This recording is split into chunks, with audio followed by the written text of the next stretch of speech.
for 2017 the fix is in, mainly a revised front end that repairs almost all the damage.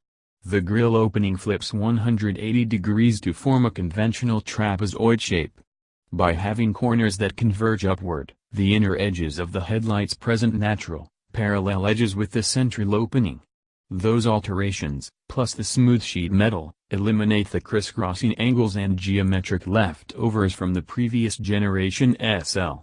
The dual LED headlights are also wider than the retiring single lamp units, the stretch routine making for a more balanced face.